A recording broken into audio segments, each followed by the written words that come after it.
Hujambo na karibu tena mtazamaji wa The World News katika kipindi hiki cha ulimwengu wa siasa. Mimi ni Adam Hussein.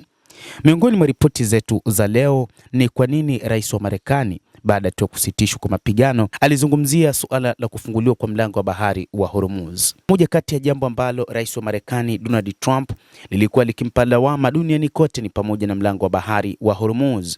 Eneo hili ni eneo muhimu la dunia ambalo ulimwengu wote ulikuwa ukishuhudia kuyumba kwa uchumi, na ni kutokana na kufungwa kwa eneo hilo na Iran. Iran walifunga eneo hili kwa muda wa vita tangu kuanza kwa vita hivyo Februari 28, na wa Iran waliamua kwamba hakutakuwa na meli itakayopita katika eneo hilo.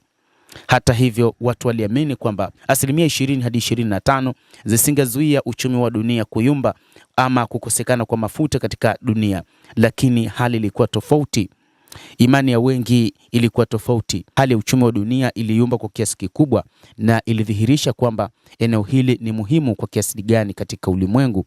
Ndio maana rais wa Marekani wakati mwingine aliliita eneo hili kama eneo huru la bahari, lakini wa Iran walisisitiza kwamba hili ni eneo lao na kwamba hakuna namna yeyote angeweza kupita bila idhini yao. Mpango ambao ulisababisha hali ya uchumi wa dunia ikiwemo Marekani yenyewe kuyumba, licha ya kile kilichoelezwa na rais wa Marekani kwamba Marekani inasafirisha mafuta kupitia katika eneo hilo, lakini bado hata uuzaji wa mafuta nchini Marekani bei ilikuwa ya juu mno. Na hili ndilo ambalo lilikuwa likionekana lawama kubwa kwa rais wa Marekani katika ulimwengu kutokana na vita alivyovianzisha katika Jamhuri ya Kiislamu ya Iran. Hata hivyo, punde tu baada ya kutangazwa kusitishwa kwa mapigano ya kudumu kati ya Marekani na Iran, bei za mafuta zimeshuka duniani. Baada ya makubaliano hayo, bei za mafuta zilishuka katika masoko ya Asia baada ya Pakistan, ambayo imekuwa ikisaidia mazungumzo ya kumaliza vita kati ya Marekani na Iran, kutangaza kuwa makubaliano yamefikiwa. Rais wa Marekani Donald Trump alisema makubaliano hayo yatawezesha kufunguliwa tena kwa mlango wa bahari wa Hormuz, njia muhimu ya kusafirisha mafuta duniani.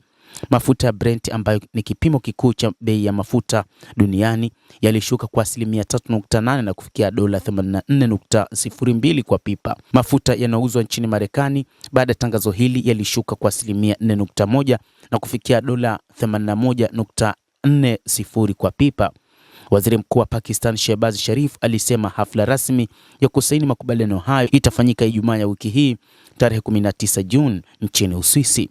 Baadaye Trump aliandika kwenye mitandao ya kijamii kuwa mafuta yataanza kutiririka, ishara kwamba jambo kubwa ambalo lilikuwa likimuumiza nafsi yake ni juu ya kupanda kwa bei ya mafuta na kukosekana kwa kupitishwa kwa meli katika eneo hili la mlango wa bahari wa Hormuz. Mlango huu ulifungwa kwa kiasi kikubwa tangu muda mfupi baada ya Marekani na Israel kuanzisha mashambulizi ya anga dhidi ya Iran, na Iran ikatishia kushambulia njia hiyo muhimu ya bahari ambayo kwa kawaida hupitisha karibu 20 hadi 25 ya mafuta na gesi asilia. Masoko ya nishati duniani yamekuwa yakibadilika sana katika miezi ya hivi karibuni, huku bei za mafuta zikipanda au kushuka kwa kasi kutokana na matukio mbalimbali yanayohusiana na vita vya Marekani na Israel dhidi ya Iran.